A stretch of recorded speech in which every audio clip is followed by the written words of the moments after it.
The Ducks breeze to a Rose Bowl win. MarkRogersTV, the voice of college football. Lock it in right here if you love the game that we love. Like, comment, share the videos, and subscribe right here at MarkRogersTV, the voice of college football. Oregon of the Pac-12.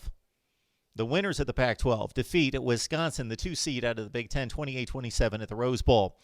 Oregon gets the ball first, goes 12 plays, 75 yards. Justin Herbert and the Oregon offense just carves up that top 5 to 10 Wisconsin defense. 75 yards, 12 plays, no issues there. Herbert scores on the keeper, scored 3 touchdowns on the ground. On the ground, Justin Herbert, the future NFL star, possibly high draft pick for sure, used his legs like no other important game that he's played as an Oregon Duck. And again, 7-0 Oregon. But right out of the gate, Wisconsin comes right back. This was an electric, dynamic, exciting play. 95-yard kickoff return from Aaron Cruikshank. 95 yards. He took it in the right corner, and he went straight down the right sideline. He set up the blocks. He burst when he needed to, which was most of the way, and then he poured on the Jets, outrunning the Oregon special teams to tie the game at 7. Perfectly blocked play, and again, Cruikshank can light it up. He has some afterburners. Jack Sanborn, his dad played at Oregon from 1980 to 82. He was a Ducks fan, of course, but now he's one of the top linebackers in the Big Ten playing for Wisconsin. He hung back at the line of scrimmage on Oregon's next series, intercepted Justin Herbert. Tremendous play he made at the line, jumping up, grabbing the football, and Wisconsin turned that into a field goal at 10-7. Oregon just crowded the box. They did what you would conventionally do in trying to stop Wisconsin, make them throw.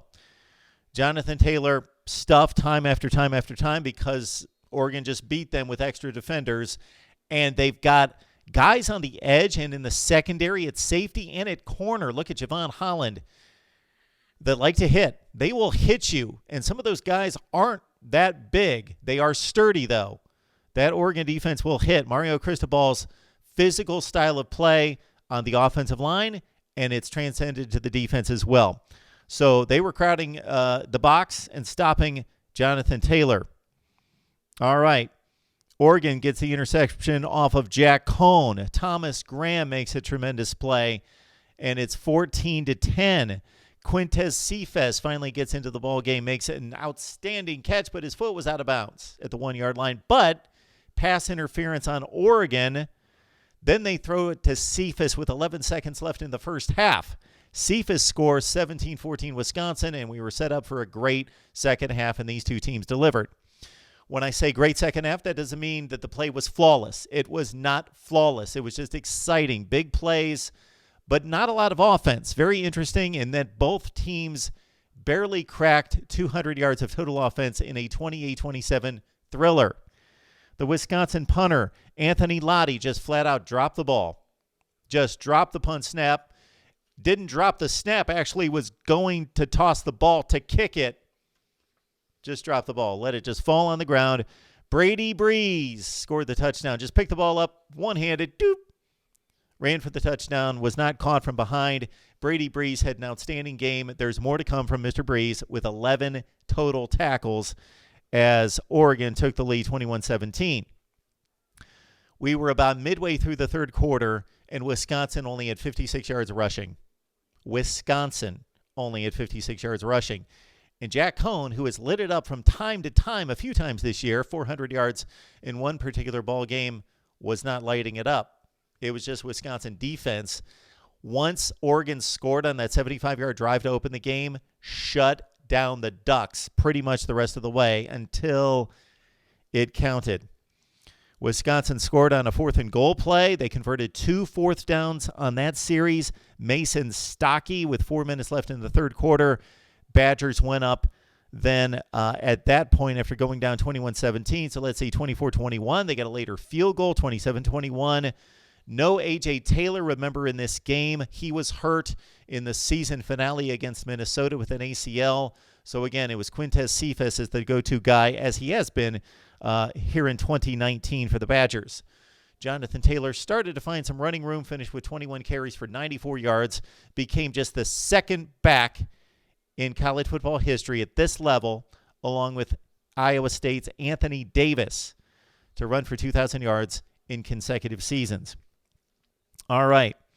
Wisconsin was playing tremendous defense. There was one play in particular in which Oregon had drove the ball inside the Wisconsin 40. Looked like they were at least going to get a field goal out of the drive. They were trying to convert a 3rd and 6. Justin Herbert rolls to his left, and you could see it from the camera angles behind him. The Wisconsin secondary covered up everyone. He wanted to throw to the flat. The linebacker moved up, Sanborn, to take that away. The push up the middle from the Wisconsin defense was tremendous and got in his face as he was rolling left. And then Wisconsin had somebody coming off the right edge. And so this was pretty much from the first drive on what Oregon and Justin Herbert had to deal with this Wisconsin defense that is legit. Again, under Jim Leonhard, definitely made the adjustments that he needed to make after the first drive, and Wisconsin's defense owned this game. But because of the Badgers' mistakes, like the dropped punt, like the interception, they could not separate from Oregon. They lost the turnover battle 3-0. And when you lose the turnover battle 3-0 to a good team, do you win the game? Danny Davis fumbled at the Wisconsin 30. Brady Breeze made the play. He intentionally was stripping and going for the football in this one. So again, Brady Breeze with the touchdown on the muffed punt snap, 11 tackles, and then he forces this fumble that Bryson Young recovered. One play later, Justin Herbert on the zone read fooled everyone, went off right end, juked one defender in the open field, and took it in for a touchdown, 28-27. Okay, final important drive of the game here. Wisconsin takes over, 4 minutes to play at its own 24. They convert a 3rd and 8 to Jake Ferguson, but pass interference against Danny Davis. Got to check out the replay on this one. Ferguson was running a crossing route. Davis took out a defender that was covering him, but throwing a bit of a pick. He extended his arms. It looked like a questionable or possibly bad call in real time.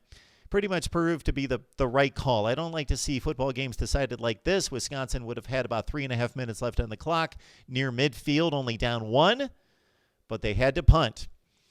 So Wisconsin could have gotten a 3 and out as they had been over and over and over and over on defense. But Oregon, not playing conventional time management football late in the game with a 1-point lead, put the game in the hands of Justin Herbert, who had thrown at that point for less than 100 yards. Less than 100 yards passing out of a future top 5 NFL draft pick.